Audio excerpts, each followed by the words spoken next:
coming along today to this, which is the 7th Sir George Quigley Annual Memorial Lecture. I'm really particularly grateful for you to, let's say, risking coming to an in-person event, especially since some of you are about to go off on your holidays, which means that the risk is particularly crucial to those who are going on holiday soon. The last 2 years of this Sir George Quigley Annual Memorial Lecture had to be online for obvious reasons. So I really am delighted that this year we decided we're going to try and do this in person, because we do miss those chats over the coffees, the sausage rolls or whatever it was that you were eating downstairs. It really is. We cannot do that online, and so I'm really delighted to have you here with us today in TU Dublin, and I'm really grateful to TU Dublin for hosting this memorial Sir George Quigley Annual Memorial Lecture today. Just in terms of a reminder of why it is that the Centre for Cross-Border Studies has been holding these Sir George Quigley Memorial Lectures for the last 7 years. It is really due to his vision of what strong economic and business cooperation between the two parts of the island of Ireland can do as a vital element in any sustainable peace process in Northern Ireland.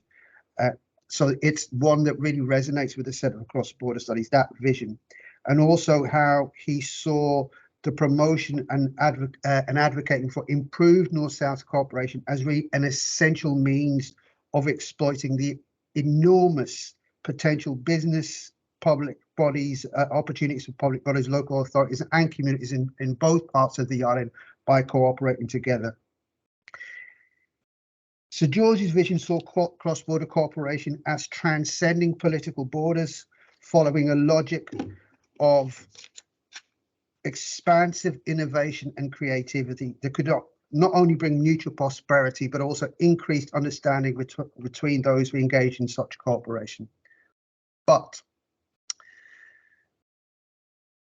I mentioned earlier how he saw cooperation in terms of business inextricably linked to the process of peace and reconciliation. It's one form of cooperation. Also, his vision for expansive innovation and creativity through cooperation. But I want to just highlight two things and why we decided that this year, I'm not going to say too much because I'm going to leave that to Yvonne in a moment, but this year we were going to do something that perhaps we haven't done before.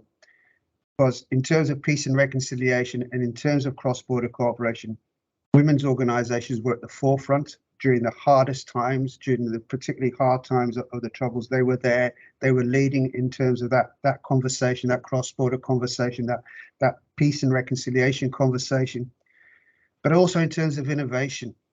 If we're truly to exploit the potential for innovation, creativity across this island, then we have to include everyone, make sure that that innovation is inclusive, and that we look at innovation perhaps in a different way, one that doesn't particularly focus on a certain mode of innovation, that we take into account all forms of innovation and all that can contribute to that innovation.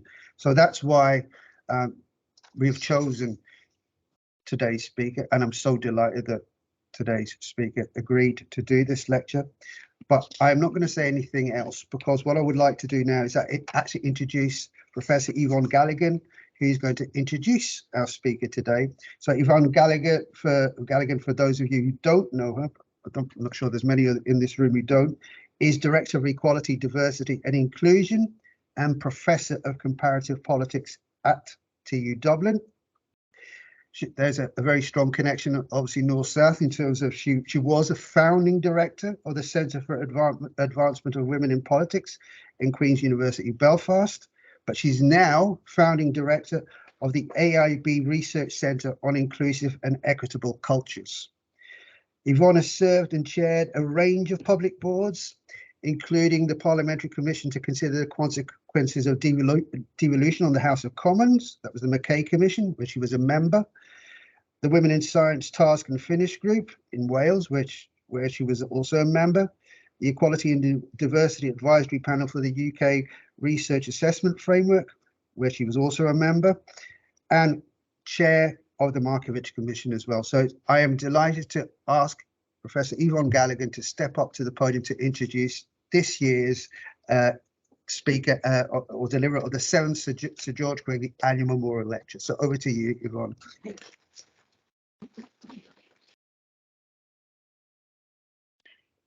Good morning, everyone, and thank you, Anthony, for your very warm words of introduction and for setting the scene for this 7th George Quigley Annual Memorial Lecture so well. Welcome, everyone, to TU Dublin, and welcome especially to our Grangegorman campus. This campus has a varied history, and I'll just give you a little taste and flavour of it now before I introduce our speaker. The buildings you can see around us date from the late 18th century onwards, and they've had a varied history. On this site of Grangegorman, there was a very large fever hospital in the 19th century. There was a women's prison in this building beside us, known as the Clock Tower, in the 18th century. And more recently, this whole site and the buildings in it comprised a closed institution for persons suffering from mental illness. So these buildings and this site has a long, long connection with the social history of Dublin and of Ireland. But Grangegorman also has another history, and that is the history of the Middle Ages, when it was a farmland and orchards supplying the monastic settlements of Christchurch and St. Patrick's nearby. Thus, there is an older connection to learning on this site, and having the university in this location continues the time-honoured tradition of feeding knowledge and learning, something that we're participating in doing today. And after that very short and potted history of the Grangegorman campus, allow me now to introduce our speaker today. Our speaker is Anne-Marie Gray, Professor of Social Policy at Ulster University, and it is my great pleasure to introduce her. She is co-director of the ARC Research Centre, which is a joint Ulster University and Queen's University Belfast initiative of over 20 years standing. ARC helps researchers, policymakers and practitioners understand society and politics. Through its surveys, publications and engagement activities, ARC encourages critical and positive policy debate, and Anne-Marie has been central to that mission for all those years. Professor Gray's research interests are in the area of social care, devolution and social policy, along with gender and social policy. She has many publications, including 2 co-authored books published by Policy Press.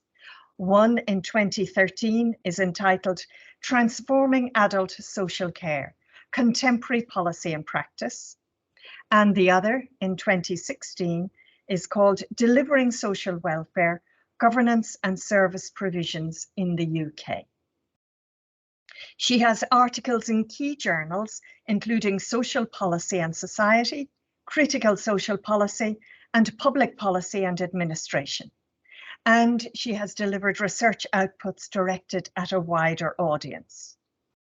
Professor Gray has secured £1.8 million in funding from research organisations, including the ESRC, the Nuffield Foundation, government departments and NGOs.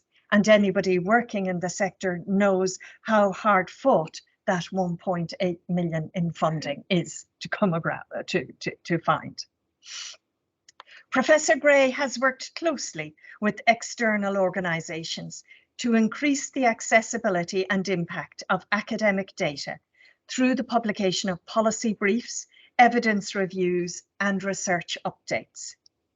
She represents Ulster University on the Knowledge Exchange Seminar Series panel, which is an initiative partnering the Northern Ireland Assembly Research Service and the universities in Northern Ireland to promote evidence-informed policy making. And I think that's an initiative that I think could nicely be transplanted across the border as well.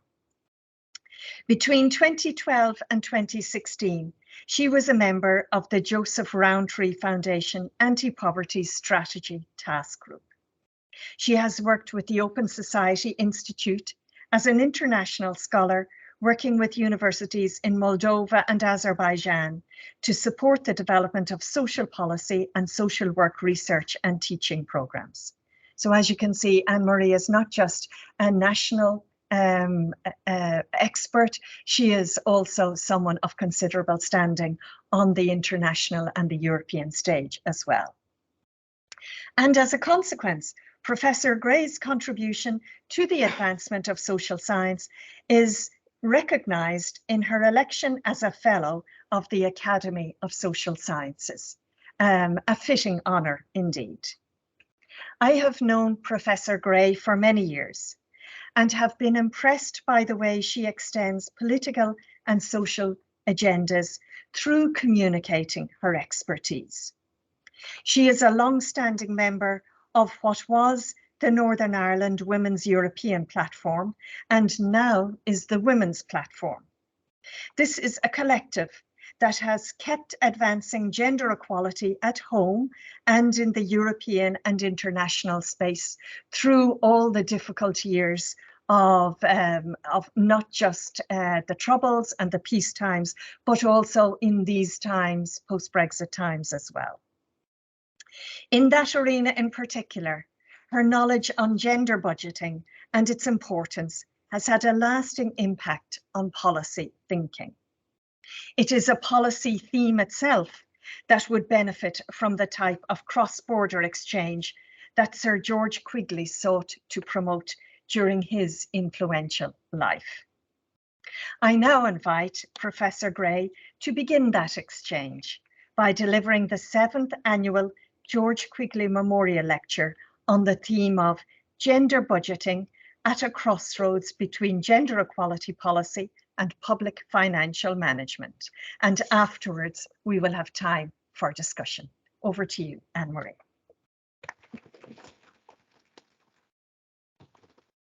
Thank you very much, Yvonne. I have to say that all sounds too kind because if nothing else, I have never worked on my own because I think every single thing I've ever done has been done in partnership with people, including the current work we're doing on gender budgeting, which of course has been done in partnership with other academic colleagues, Joan Ballantyne, Michelle Rouse, and formerly Liz Law, who was the first researcher in the project, but also the Women's Budget Group.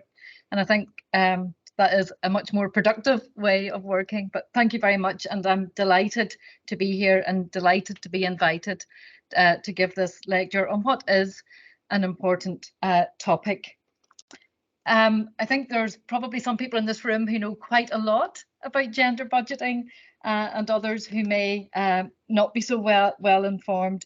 But gender budgeting is an approach aimed at advancing gender equality by structuring our spending and our taxation in ways that advance that equality. And it's something that has gained traction in recent decades. And it's now evident in the policy discussions of many countries. An International Monetary Fund study found that 80 countries were talking about or had moved towards gender budgeting in 2016. And over half of OECD members have planned or are actively considering the introduction of gender budgeting tools to implement gender budgeting. But all of these approaches are very diverse and they have very varying levels of commitment and depth. So while quite a number of countries, I would say, have enacted gender-focused fiscal policies, it's the operationalisation of these that is really very far from being established. So certainly even the most recent IMF analysis shows that while there has been progress with regard to gender budgeting frameworks and indeed with regard to the development of tools among the G20 countries, the level of gender budgeting practice actually remains quite low. But it is something that we need to very much focus on. Achieving gender equality continues to be a significant challenge and one that has deepened with the COVID-19 pandemic, and all of the indicators suggest with the current cost of living crisis. So gender inequalities remain very deeply embedded in our social, economic and cultural systems. And in the UK and Ireland, even at the most fundamental of levels, women continue to be underrepresented in the paid workforce and overrepresented in the hours spent on unpaid care. And the gender pay gap, while narrowing, is still very much in evidence. And of course, in Northern Ireland, in the almost now 25 years since the Good Friday Agreement, gender equalities continue to inhibit women's lives. And I think in doing so, they inhibit the prospects of sustainable peace. And that's despite the hard-won equality focus, which was really at the heart of the Good Friday Agreement. So I think the work taking place in Northern Ireland in gender budgeting, but also across these islands, is of the highest importance. The fact that in Northern Ireland, it's the Joseph Rowntree Charitable Trust that is funding our research, and that they are doing so under their Ireland Peace Programme, I think speaks testament to the fact that internationally, what is clear is that countries with the greater levels of gender equality are associated with lower levels of human rights violations and better outcomes for peace and reconciliation. So, what though is gender budgeting? Well, as you can see in the slide there, it aims to highlight the different impacts on women and men of publicly funded policies and programmes. That's at national level, subnational level, local government, and at the level of other public authorities. So the principal aim is to integrate gender analysis into economic policy, into government spending, and into revenue proposals. It essentially is a tool to bring about change, but as you'll see later, it is much more than a tool. And it means persuading policymakers, parliaments, bureaucrats to think about the impact of their spending and their revenue raising raising decisions, and what those will mean for gender equalities, and then to adopt policies that bring about greater equality. And then just a little bit at the end there, what it is not separate budgets for men and women. That is absolutely, definitely what it's not. So I've said a couple of times about gender budgeting being a tool, but I think for us to think only of it as a tool takes us down a completely wrong path. Gender budgeting is political. So as you can see there, the budget reflects the values of a country, who it values, whose work it values, who it rewards, and who and what and whose work it doesn't. So as that quotation shows, gender budgeting is highly political. It politicizes our macroeconomic policies and the budget by showing that the budget is not a technical exercise. The budget's a political exercise. Budgets are the principal expression through which any government demonstrates its priorities. And the analysis of budgets shows us the gendered consequences of political decisions. A central proposition of gender budgeting is that budgets are the products of established gender norms within government processes and practices. And as such, they result then in gender-blind policies, the gender neutrality that really plagues social policy making so often.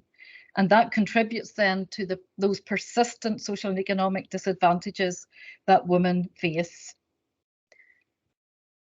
The theoretical weight really behind gender budgeting is feminist economics, and it's feminist economists who initially drove this agenda.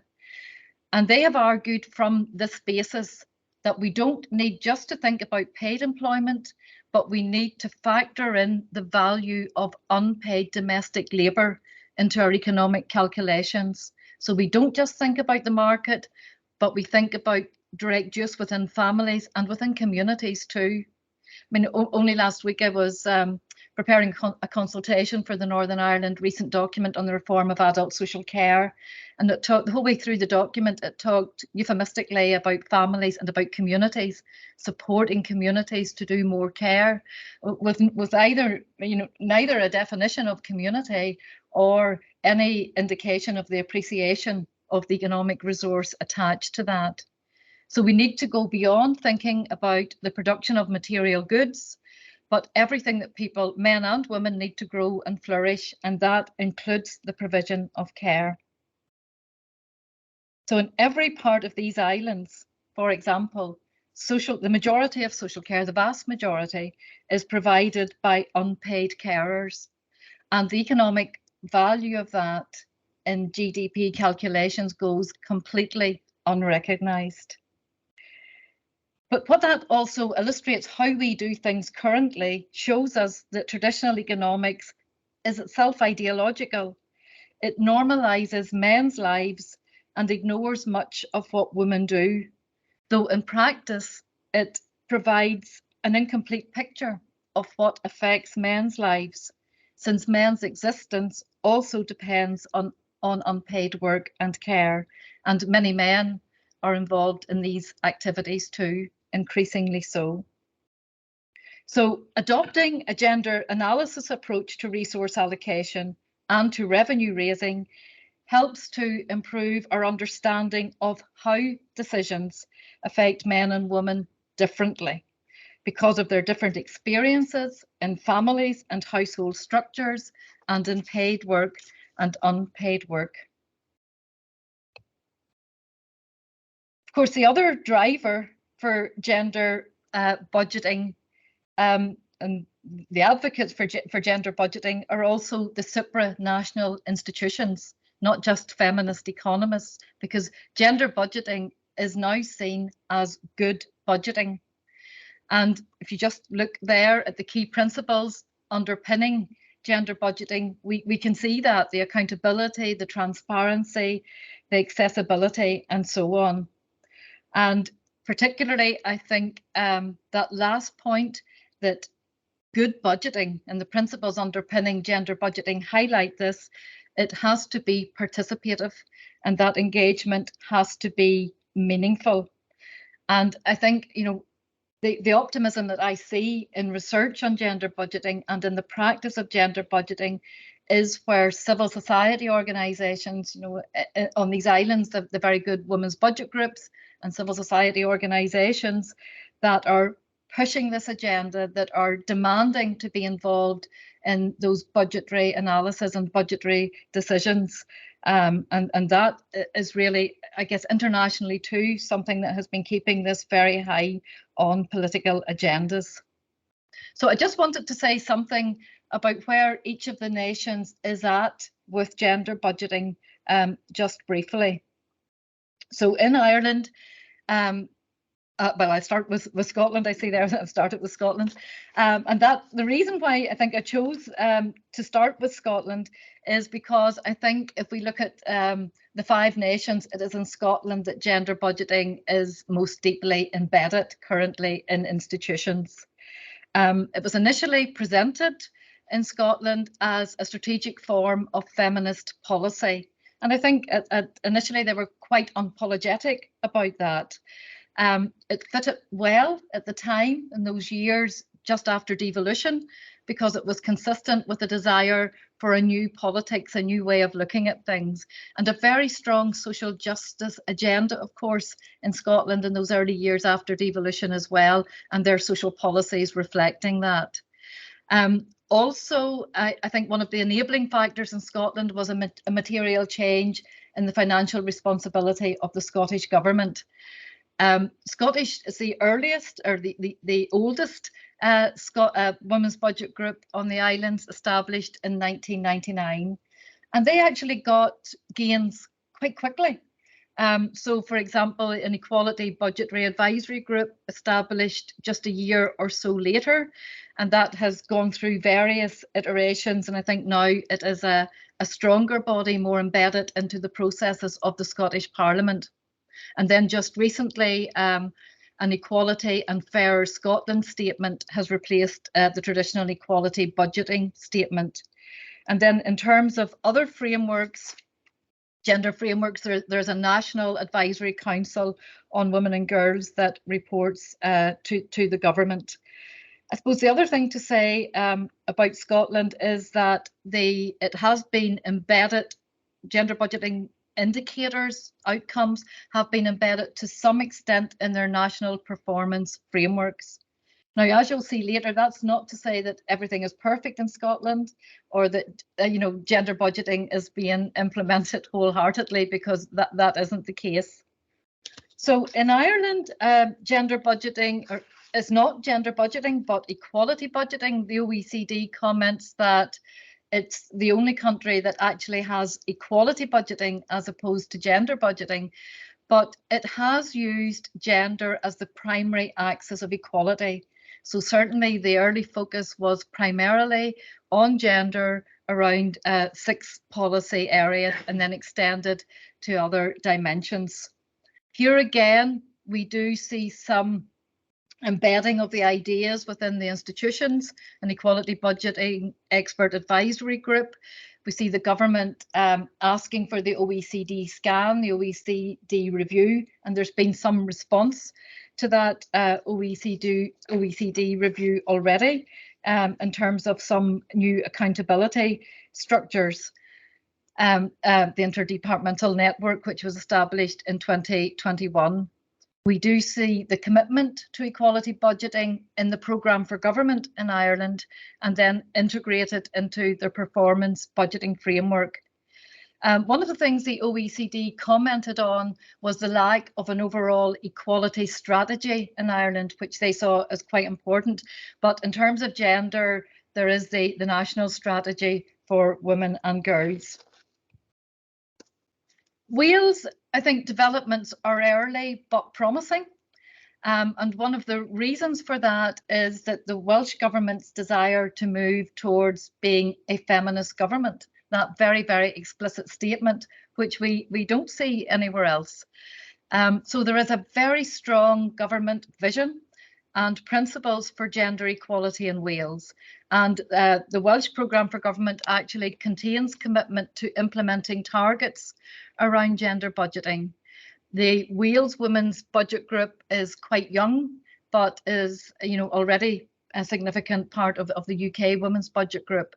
And there have been some gender budgeting pilots in Wales.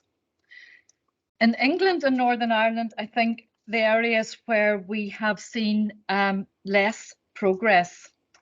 I think in England, there's no strong political commitment to gender budgeting.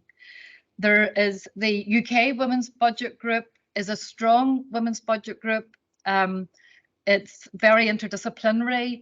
They have published excellent analyses of the budgets and the fiscal policies, revenue, and so on. But I would say there is no evidence that it has gained the traction that the Scottish Women's Budget Group has gained. Having said that, there has been some positive input from the Treasury Committee around the need for the budget to include more quantitative analysis of inequalities. But I think the rationale for that is more about good budgeting rather than gender equality. In Northern Ireland, for a number of reasons, we have seen very limited progress. There's no high-level political commitment to gender equality. So the draft programme for government, which the government was working on prior to the collapse of the Assembly, said very, very little about equality generally and nothing about gender equality or gender budgeting.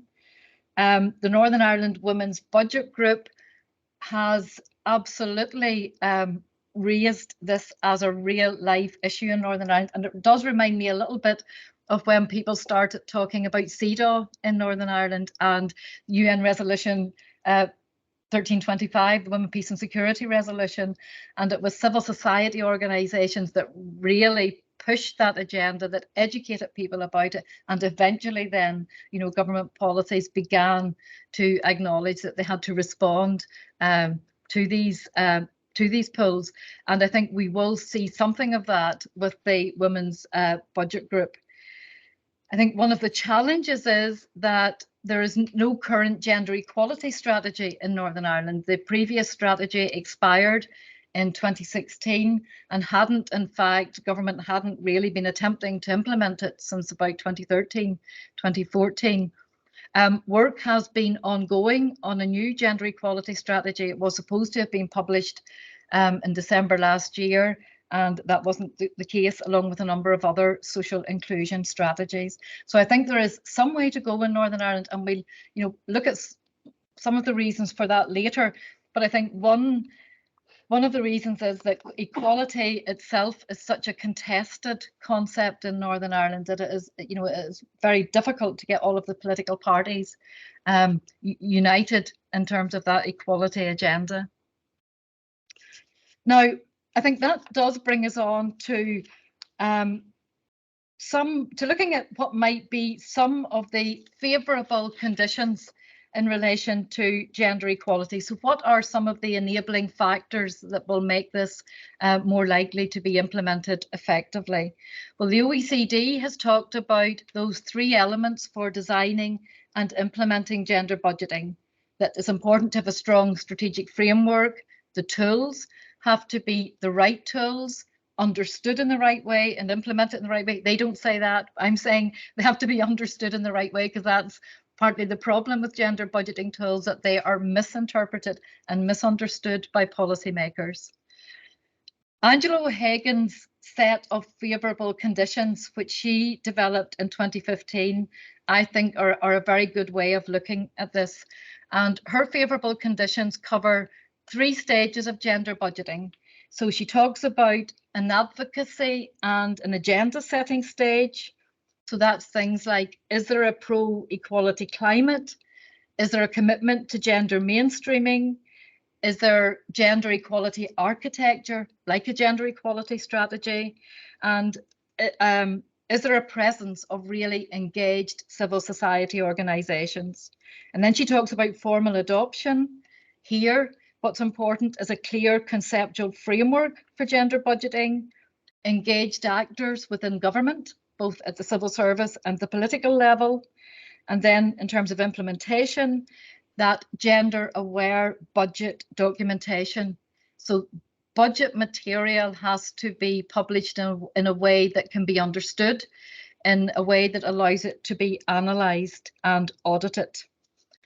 Now, if we were to impose those favourable conditions, I've kind of adopted this from Angela's model, so it's a more simplistic version of her model, and look at the extent to which the 5 nations meet those favourable conditions. We do see, I think, quite a mixed picture. Pro-equality climate, I think we can see in Scotland and Wales, and we can see in Ireland. I think in Northern Ireland and England, that is more challenging. I'm not going to go through all of these, but I think in each of the 5 nations, we do see a commitment to gender mainstreaming in policy analysis. That's not to say that governments do that, but they have expressed commitment to it. And that's partly been being driven by the EU and the policy of gender mainstreaming, which has been adopted. So I think each of the 5 nations have tools for gender mainstreaming. In each of the 5 nations now, I think we do see pressure from engaged civil society organisations. Yes, the women's budget groups, but also women's groups and other civil society organisations. A mixed picture with regard to the architecture, with regard to a positive approach to governance, and with regard to the engagement of officials. I think there are 2 other areas probably where there is really substantive weakness across the nations. One is the understanding of budgetary processes, and certainly in our research that's something that comes up again and again and again. And even us, like one of my colleagues working on the project is a qualified accountant, and she has real difficulty understanding the budgets. When we did our research and we talked to policymakers in all of the Northern Ireland government departments, many of them didn't understand the budgetary process or the budget publications. The other thing which is quite interesting is this idea of response to external drivers. And I think we, just to say, I should have said at the outset that the minus plus indicates where it's partially done or where there's a lack of evidence. And I think this is one area where there is probably some partial compliance, because all of the nations have to engage with international conventions. I do think this is one area where the government in the UK at Westminster has shown that it can be responsive to international drivers in a big way, and that's actually to do with the reform of abortion law in Northern Ireland, because the driving force behind that was the CDAW inquiry into abortion law, which showed grave and systematic abuse, and the UK government felt compelled to respond to that. So I do think, I mean, that's quite an extreme example, but I do think that there is scope there to use those external levers to a greater extent. If we look at phase 2, the formal adoption and the enabling factors there, again, we see a very mixed picture. I think the political will and leadership we see in Ireland, Scotland and Wales, we don't yet see in Northern Ireland and in England. The clear conceptual framework for gender budgeting at government level, I don't think we see anywhere yet in any of the nations. And then in terms of implementation, I think that's the area of greatest weakness. So you can see as we move through the 3 stages, it gets a bit more depressing, because I don't think any of the nations have really proper gender analysis in government processes or gender aware budget documentation.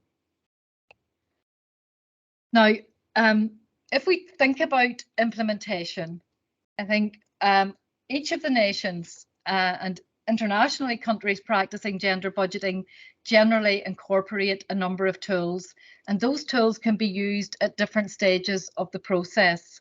So ex-ante tools, things like gender impact assessments, can be used at the preparatory stage of the budget. They can be used to set the dimensions of performance measurement. So what indicators do we need to measure things? Are those indicators available, and so on? And that assessment really should be provided before and alongside budget proposals. It's also important to apply gender perspective and performance setting. Some countries say they do that. I'm going to talk a little bit about performance setting later, but the challenge there is that the outcomes might not be the correct outcomes, or the outcomes are not measurable because there is not the data to do that, or the right indicators have not been chosen. And then ex post gender impact assessment is after the budget spend, building gender perspectives into evaluation and audit, and then of course into performance frameworks. Now, I think it is here that we begin to run into some of the greatest difficulties with gender budgeting. And I think what I would argue is that that is because policymakers do try to separate the politics of it, the ideology of it, from the practice of implementation. So we have lots of countries that say that they're doing or that they're actively considering introducing gender budgeting tools. So we get countries being quite keen to do that.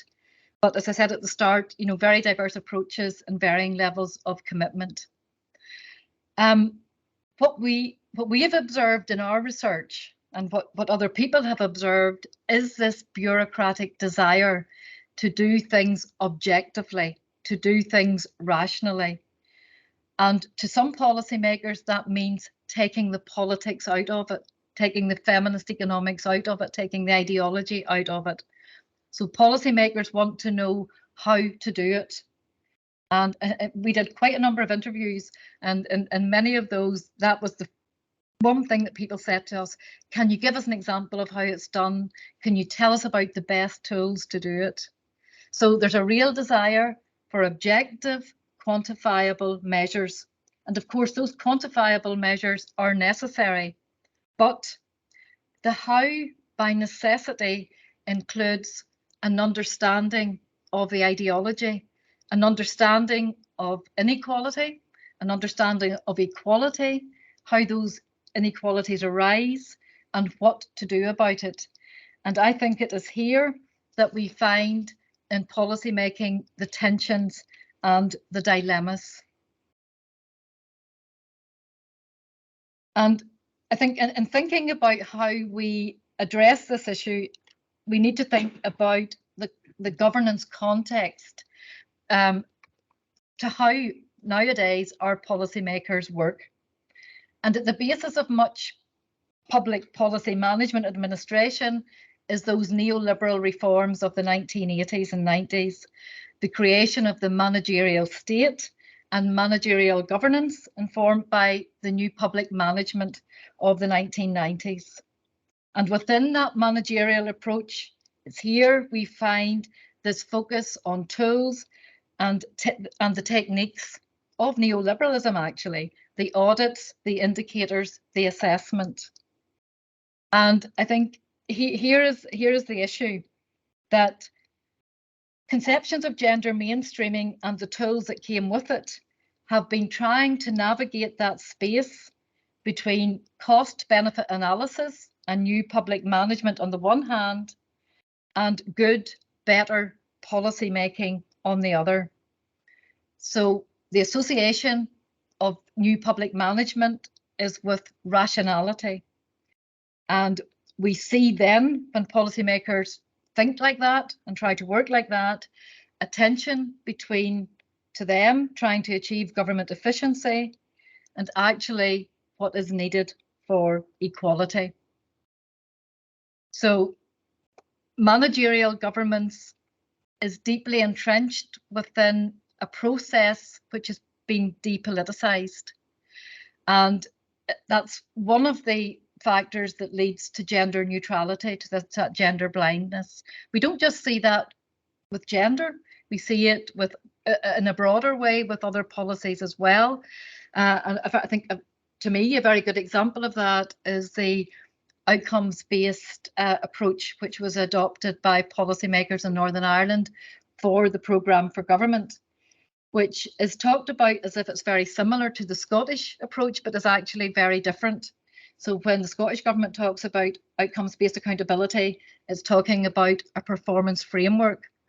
In Northern Ireland, when the government talked about outcomes-based accountability, it was talking about something that was there instead of policies.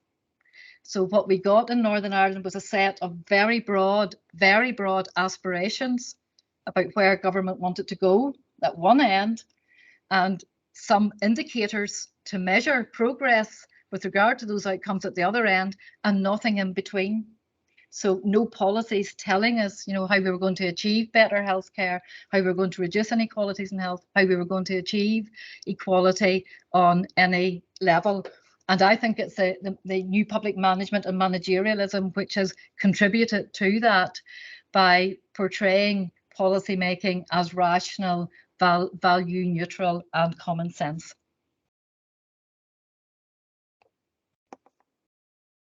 And if we think about the impact of that with regard to gender, I think one of the questions we have to ask is, within such managerial structures, how realistic is it to think of transformational change? And I think with regard to gender equality, there's three potential impacts. The instrumentalization of gender equality policy, how impact assessments are done, the narrowing of gender equality policy and how it has become more bureaucratized.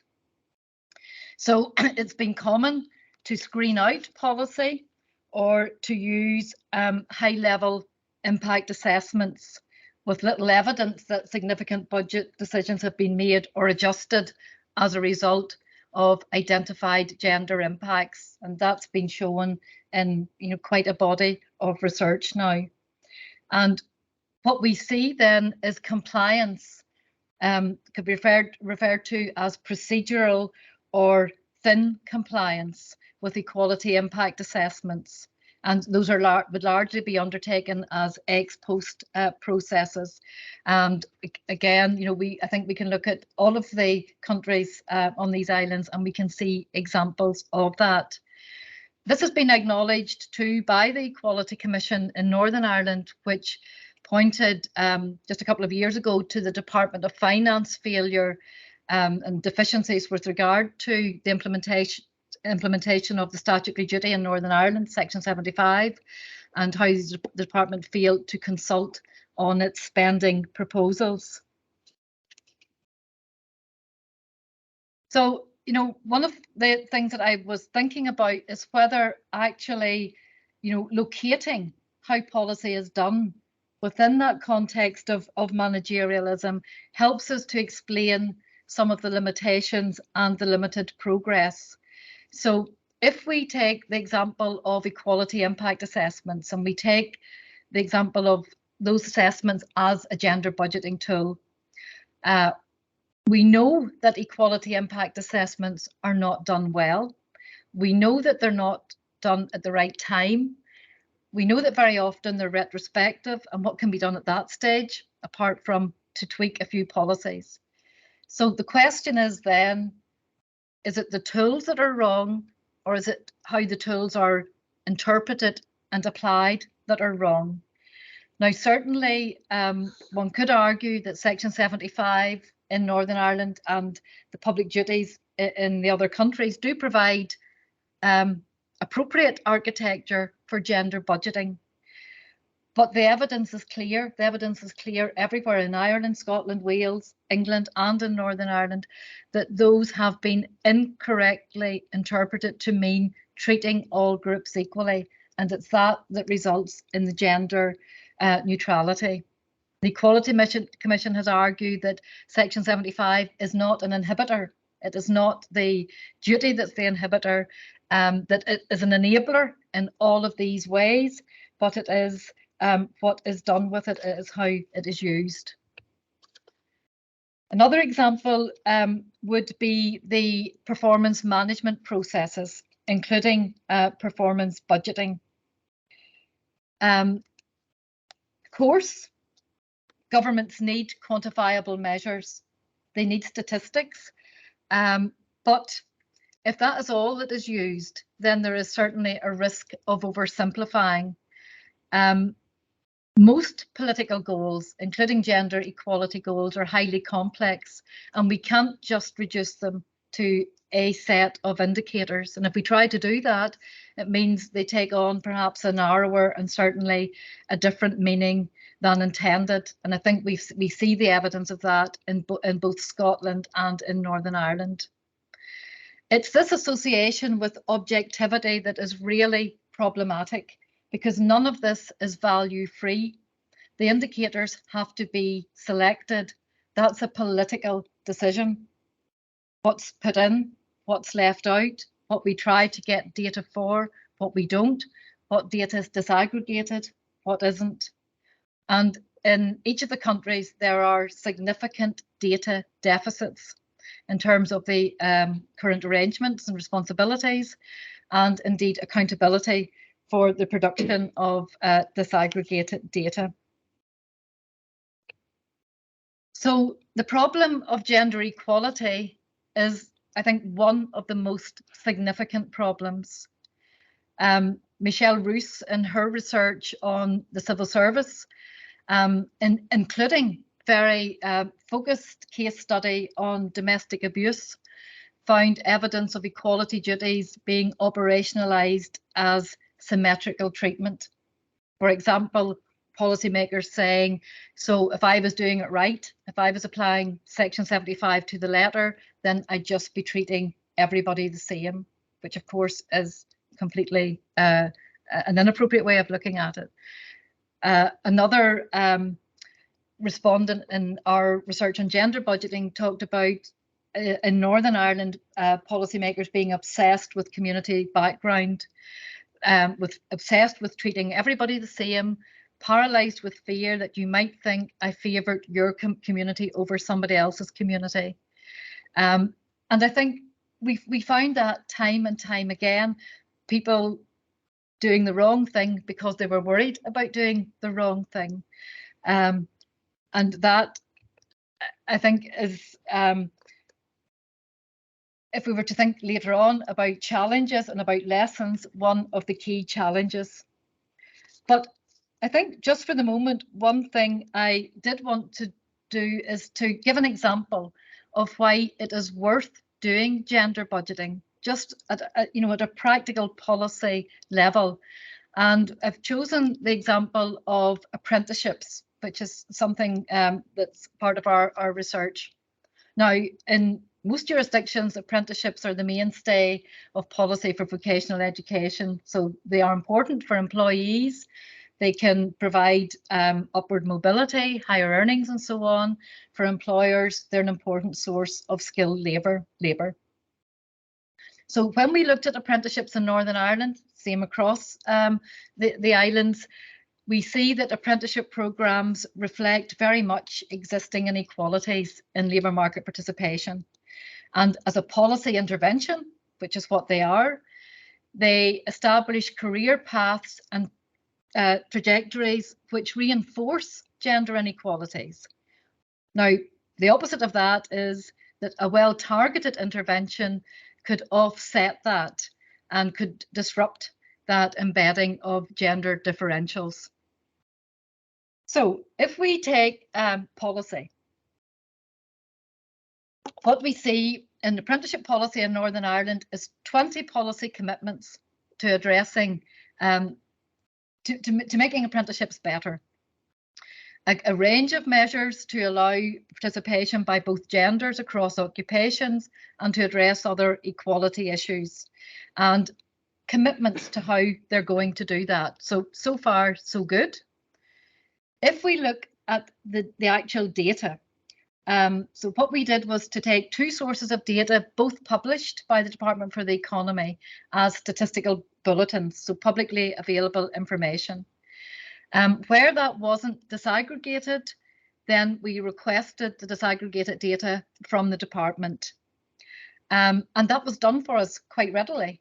But what was interesting is that disaggregated data didn't form part of the data routinely published. So that impacts on transparency, it impacts on scrutiny, and so on. And then that departmental data was augmented by some modelling and statistical analysis. So what did the data tell us? So what we can see, or what you can see there, is that males have represented the majority of participants on the apprenticeships NI programme, those levels 2, 2, 3 and 3, since its inception. And that the Northern Ireland strategy on apprenticeships as a policy presents us with extensive and persistent gender imbalance. So we looked at the years from 2013 to 2020, no improvement. It tells us that male representation on the apprenticeship programme has been increasing year on year, and that's despite the policy commitments to the opposite. It tells us that the higher level apprenticeships, those that are better funded, those that lead to higher earnings, are dominated by males at a rate of 2 to 1, and that trend has worsened over time, and that a trend has been acknowledged by the department as well in 2020. And we see really stark occupational segregation, with males still dominating those traditional sectors, such as building and construction, and females dominating the health and social care and the child development and well-being. Now, what is interesting here is that to some extent, the apprenticeship policy is linked to skill gaps which have been identified in the labour market. The health and social care sector has been identified as an area both of economic growth and an area of worker and skill shortage. Yet we see no apprenticeships really in those areas, despite that. So despite the policy commitments, despite the identification of the gaps, despite the identification of the economic value really in investing in these areas, we still do not see it. Here again, we see males dominating in engineering and manufacturing, females dominating in business administration and law. So that really stark occupational segregation. This is important because it's important not just for gender equality, but it's important for the economy as well. Our public expenditure then in this area is really disproportionately favouring male participants, and those benefits will be reaped over the course of their lifetime. Economic analysis shows us the significant differences in estimated gross value added for males and females, so the contribution to the economy of each individual producer. And you can see there that for males it's 493 million, for females 92 million, and then you can see the level, the GVA level for apprenticeships. So, you know, essentially what we're seeing is males studying subjects linked to high productivity in comparison to females. That means that they will be able to reap the benefits of higher earnings, job security, and so on.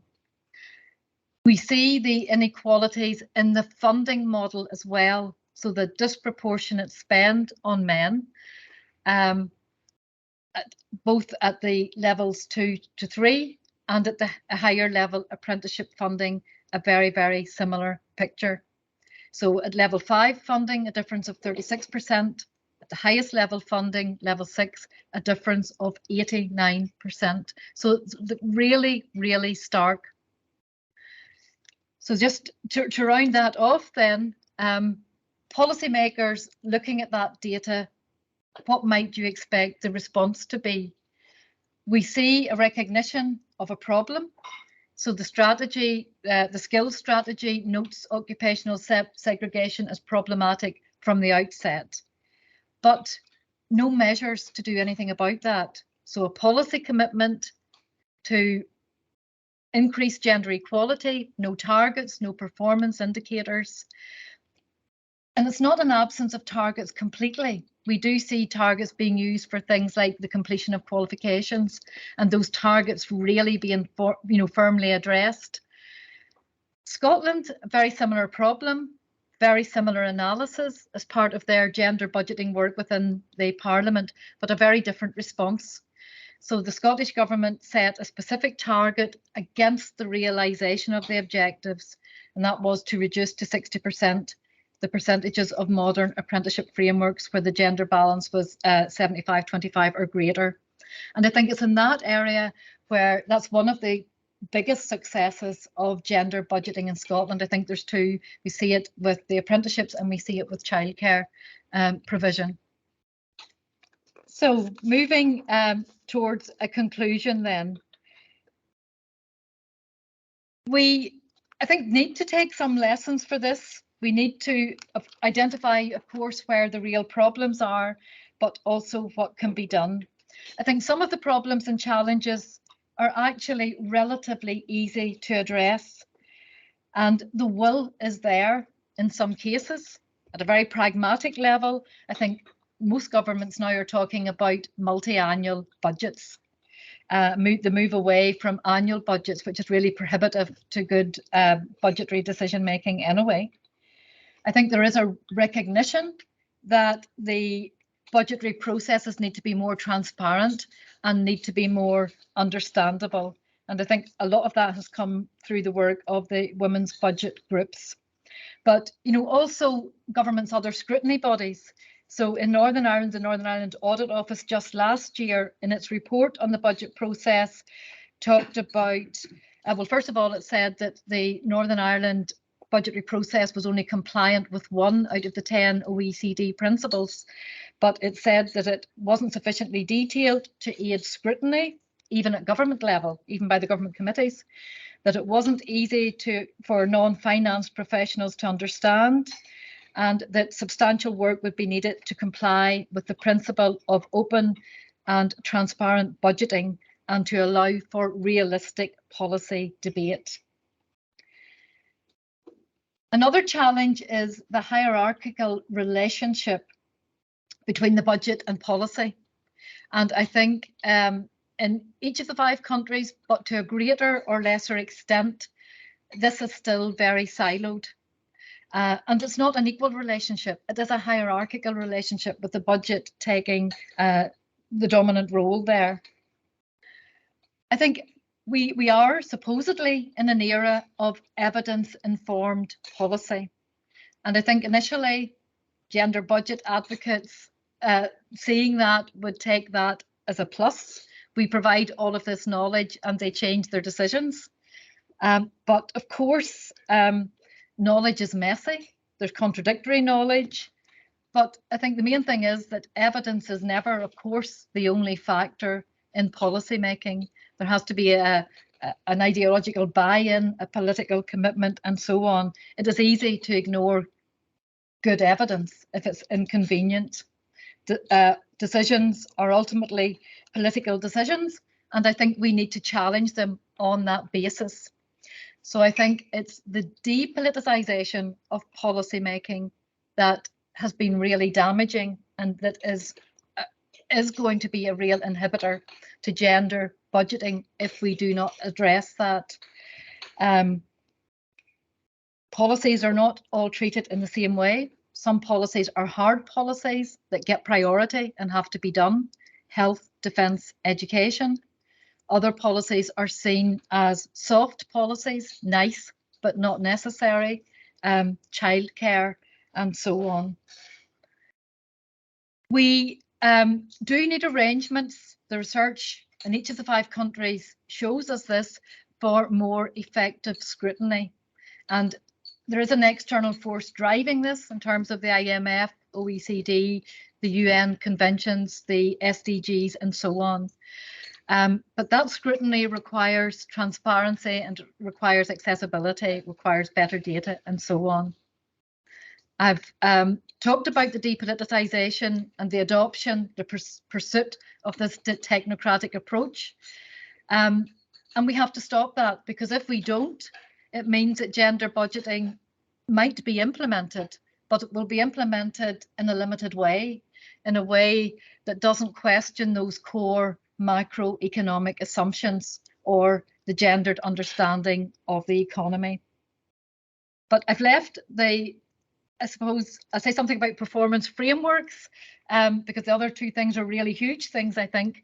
Performance frameworks have a role. They will be useful, are useful for gender budgeting. But the policy context of those performance frameworks is critical. So just that point again about performance frameworks are not neutral. You know, they're not just technocratic objective things. Political decisions underpin them. And then the two big issues. Our policymakers, on the whole, do not understand equality, and they pursue a kind of equality which is formal equality, procedural equality, rather than the kind of substantive equality that's actually required by the UN conventions such as CEDAW. What we do about that, I think, it is going to be incremental, but I think, where we're going with the research is materials, embedding training materials on equality before we even look at gender budgeting into the education and training of the Northern Ireland Civil Service and other statutory bodies. And then ultimately the political will, because none of this will happen without political will. And I know here there are plenty of people who disagree with that. So I'm not saying that we do nothing. I do think we work incrementally, but ultimately, if we want that transformational change that will only come about if we can persuade politicians that that change is necessary and that that change is good. So thank you very much.